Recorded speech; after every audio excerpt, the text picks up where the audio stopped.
पूरी दीवारें पुती हुई हैं डॉक्टर साहब इस विज्ञापन से कि एक ही इंजेक्शन में जड़ से ख़त्म, बवासीर एक इंजेक्शन में जड़ से शर्तिया इलाज, और पूरा फरीदाबाद हमारा पुता पड़ा है इससे। मोदी साहब तो जो स्मार्ट सिटी बनाने जा रहे हैं, लोगों ने दीवारों को पोत रखा। आप मुहिम चलाइए, वो आपका काम है साहब। हम तो मरीजों की सेवा करने में लगे हैं।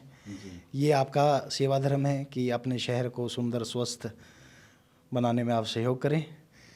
उसके अलावा एक लोगों में एक धारणा और है कि आयुर्वेद और मॉडर्न के परिप्रेक्ष्य में कि मॉडर्न में बहुत जल्दी ठीक हो जाता है इस बीमारी को। मेरा ये आपके चैनल पर दावा है, फर्स्ट और सेकंड ग्रेड की जो पाइल्स होती है मैं 35 से 40 सेकंड में ठीक कर दूंगा। नमस्कार फरीदाबाद, एक बार फिर हम लोग पहुंचे हैं रोहतक, और रोहतक में नंदिनी बवासीर अस्पताल, और डॉक्टर विनय हमारे साथ हैं। डॉक्टर साहब नमस्कार। नमस्कार सर। डॉक्टर साहब, बड़ा मामला, बार बार आने की इच्छा इसलिए होती है क्योंकि फरीदाबाद से बहुत बड़ी तादाद में पेशेंट यहाँ पहुँचते हैं आपके पास, और आमतौर पर चर्चा रहती है कि लोग मशहूर अस्पताल होने की वजह से यहाँ तक, मतलब फरीदाबाद से रोहतक तक दिखाने के लिए पहुँचते हैं। ये थोड़ा सा हमारे लिए एक बड़ा कारण होता है यहाँ आने का। डॉक्टर साहब, अभी पीछे 15 दिन पहले भी हम लोगों ने एक इंटरव्यू किया था आपका, बहुत सारे लोगों ने देखा और कई लोगों ने सवाल भी पूछे। तो डॉक्टर साहब, सबसे पहले तो क्या वजह होती है कि ये जो गूदा के जो रोग हैं, चाहे वो बवासीर हो, चाहे वो भगंदर हो, चाहे वो फिस्टूला हो, फिशर हो, ये रोग पैदा होते हैं? सौरभ जी, आपके जितने भी दर्शक हैं सबसे पहले उनको नमस्कार। और आपने पूछा कि कारण क्या होता है पाइल्स का। मेन कारण ये मान के चल सकते हैं आप, गुदा में किसी भी कारणवश से जोर लगना। जोर लगने से वहाँ की जो ब्लड की सप्लाई है वहाँ फास्ट हो जाएगी। अगर वो फास्ट हो जाएगी तो जो वेन्स है वो फूल जाएगी, फुलावट ले लेगी, और फुलावट लेना ही पाइल्स है, जिसे हम आमतौर पर मस्से या बवासीर या अर्श या पाइल्स बोल देते हैं। भाषा में कहते हैं। तो मुख्य वजह है वहाँ प्रेशर, और इसकी क्या क्या वजह होती हैं? ये जो प्रेशर किन किन वजहों से आमतौर पर पड़ता है? लंबे समय तक शौच में बैठे रहने से, कब्ज के कारण। हमने पिछली बार दिखाया था, लोगों ने बड़ा सवाल पूछा क्योंकि बहुत सारे लोग, बड़ी बड़ी आदत हो गई लोगों की, लोग 15-15, 20-20 मिनट टॉयलेट में बैठे रहते हैं, जबकि ये तो शायद मैं समझता हूँ कि ये जो क्रिया है ये तो 2 मिनट में ख़त्म हो जानी चाहिए। 2 मिनट भी सौरभ जी ज़्यादा है, 40 से 50 सेकंड में ही हो जानी चाहिए। फिर सोच में लंबे समय तक बैठे रहना, खान पान की जो व्यवस्था है उसको ना बदल पाना, बाहर का जो जंक फूड है या अल्कोहल है या नॉन वेज है, इनका अधिक सेवन करना। उसके अलावा दिनचर्या, मैं ये कहता हूँ कि इस बीमारी से बचा कैसे जाए, हम तो वो बात करेंगे बचा कैसा जाए। तो सबसे पहले दिनचर्या जो होती है ब्रह्म मुहूर्त के अंदर, सुबह 4, सवा 4, 4:30 बजे उठ लेना चाहिए, क्योंकि 4 बजे तक कफ, जो हमारे आयुर्वेद कहता है वात पित्त और कफ, इन 3 चीज़ों से बना है। इन्हीं तीनों चीज़ों का कॉम्बिनेशन है जी। अगर वो 4 बजे कफ कम हो जाएगा और 4 बजे के बाद वात का प्रकोपित होना स्टार्ट हो जाता है, और जब वात प्रकोपित होती है तो मनुष्य में दिमाग तेज हो जाता है, हलचल ज़्यादा होती है। जब भी तो कहा गया है कि सुबह उठने के बाद ध्यान यानी मेडिटेशन होना चाहिए।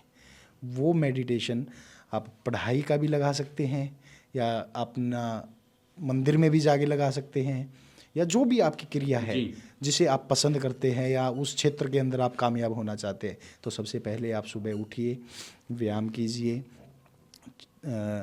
उसके बाद खाना खाने की जो प्रक्रिया है, वो जब आपने देखा होगा सुबह 6, 6:30 बजे तक मेरे हिसाब से किसी को भूख नहीं लगती। वो कारण क्या है, जब सूरज का उगना होगा तो पित्त प्रकोपित होगा, यानी पित्त से भूख बढ़ेगी उसकी किरणों से। तो उस समय हमें ब्रेकफास्ट करना चाहिए, और ब्रेकफास्ट हैवी होना चाहिए। ब्रेकफास्ट में लोग ये कहते हैं, मैंने अक्सर सुना है कि दही है, लस्सी है, इन चीज़ों का सेवन करना चाहिए। नहीं, ये सबसे गलत है। 11 बजे से पहले आप जूस का या फाइबर्स का जो प्रयोग करते हैं वो कीजिए।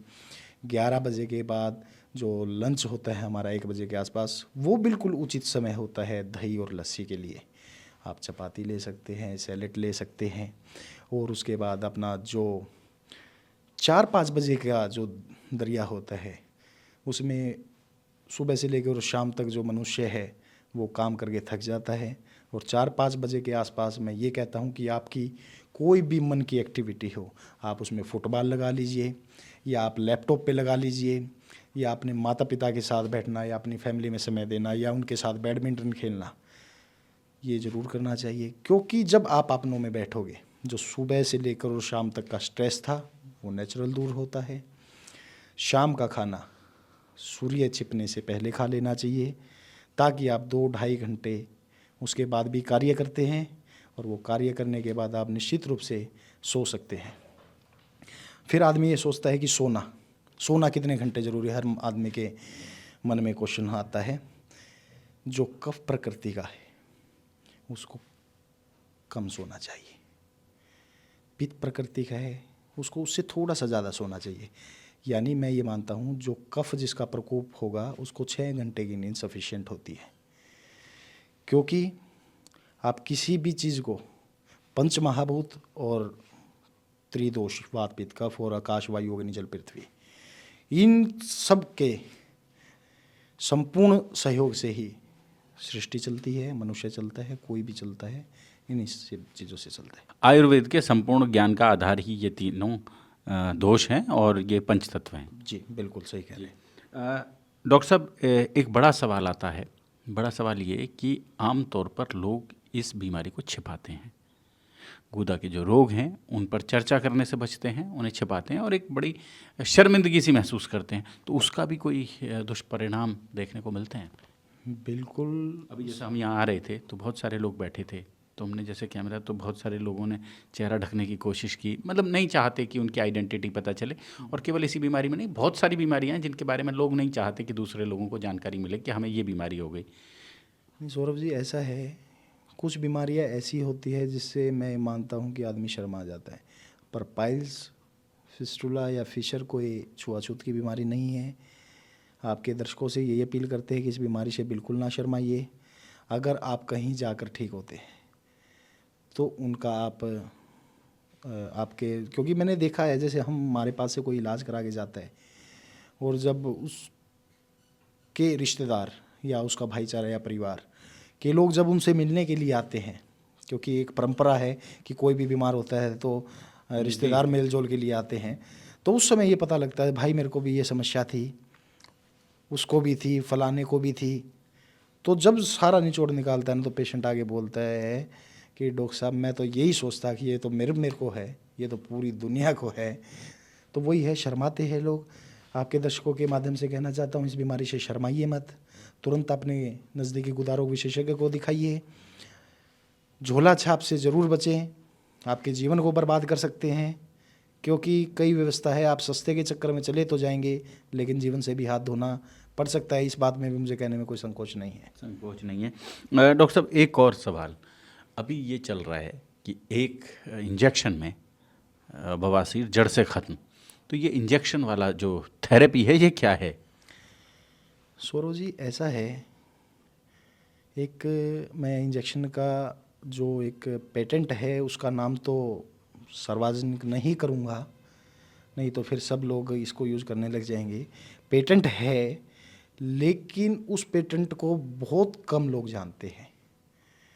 वो सिर्फ फर्स्ट और सेकंड ग्रेड के अंदर ही होता है। लेकिन जहाँ तक मैंने सुना है, फिनोल नामक एक एसिड ही कहूँगा मैं तो, एसिड का बिल्कुल, ये जो कपड़े पोछा लगाने के काम आता है घरों में, जो मक्खी मच्छर को, वो तो फिनाइल हो गया सर। फिनोल एक अलग होता है, कार्बोनिक एसिड होता है। उसके अंदर अपना बादाम रोगन का तेल मिलाया जाता है। वो मिलाने के बाद पाइल मास जो होते हैं उनमें लगाया जाता है, जिससे वो जल जाते हैं। अगर वो किसी गलत जगह लग जाए तो उसके दुष्प्रभाव क्या, दुष्परिणाम क्या होंगे वो मरीज़ नहीं जानता।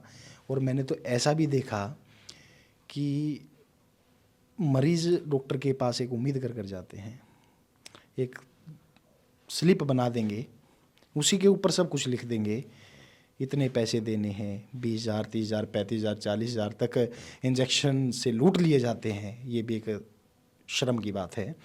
उसके बाद उसका इंजेक्शन लगा के उसको घर भेज दिया जाता है। घर भेजने के बाद मान लो किसी पेशेंट को हायर सेंटर रेफ़र करना पड़ जाता है या जाना पड़ जाता है, तो अगर मेरे पास कोई मरीज आता है तो मैं पूछूंगा आपको क्या डायग्नोज दिया। नेचुरल है, डायग्नोज कुछ होता ही नहीं। कौन सा इंजेक्शन लगाया है उसका नाम तक नहीं होता, ना कोई उसके ऊपर क्या उन्होंने कंप्लेन देखी पेशेंट की, क्या अदर एग्जामिनेशन किया, क्या डायग्नोज किया, क्या ट्रीटमेंट किया, मेरे तो समझ से बाहर। इसीलिए आमतौर पर लोग पूछते हैं कि जिन डॉक्टर के पास हम दिखाने जा रहे हैं उनके पास कोई क्वालिफ़िकेशन है, मतलब वैध क्वालिफ़िकेशन है या नहीं। तो डॉक्टर साहब, क्षमा प्रार्थना के साथ, आपके पास इस रोग के उपचार के लिए क्या क्वालिफ़िकेशन है? सर मैं क्षमा प्रार्थी हूँ डॉक्टर साहब। बिल्कुल, आपको देखो, आपके दर्शक आपसे मोहब्बत करते हैं और वो ये भी उम्मीद करते हैं कि आप सच को दिखाएंगे। जो भी क्वेश्चन है वो आपको पूछना चाहिए अगर आप बात कर रहे हैं तो। मैं रोहतक PGIMS से पास आउट हूँ। मेरी जो डिग्री उपाधि है वो bachelor of Ayurvedic medicine and surgery, जिसे BMS बोला जाता है।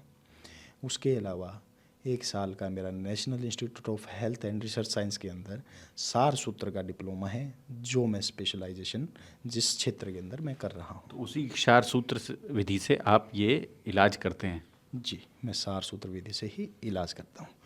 और दूसरा, जो आप इंजेक्शन की बात कर रहे थे, उससे साइड इफ़ेक्ट क्या हो सकते हैं? अगर स्पिंटर के ऊपर, तेजाब वाले इंजेक्शन की बात कर रहा हूँ साहब मैं, दूसरे की नहीं, जो पेटेंट है उसकी नहीं, जो तेजाब वाला है।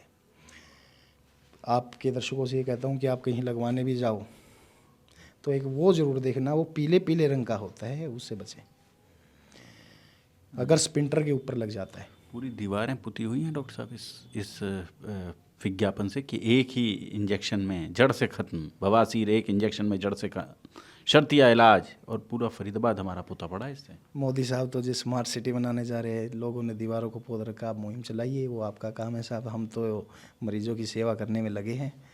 ये आपका सेवा धर्म है कि अपने शहर को सुंदर स्वस्थ बनाने में आप सहयोग करें।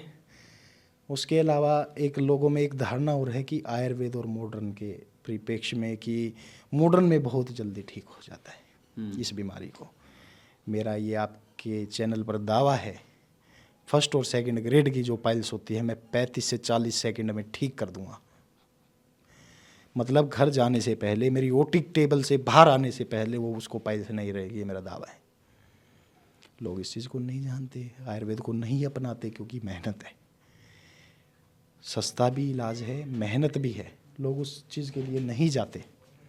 मैं तो यही कहता हूँ कि आप जहाँ भी दिखाएं, किसी भी डॉक्टर को दिखाएं, लेकिन शर्माएं नहीं। निश्चित रूप से अगर इस बीमारी को लेकर लंबे समय तक खींचेंगे तो कैंसर बनने का भी खतरा बढ़ जाता है। तो फरीदाबाद जोड़ेंगे आपको ऐसी ही और हस्तियों के साथ, जहां फरीदाबाद का लगातार आना जाना है, जहां फरीदाबाद तक से लोग जाते हैं, जिनसे मिलने जाते हैं, जिन जगहों को देखने जाते हैं। बहुत बहुत धन्यवाद।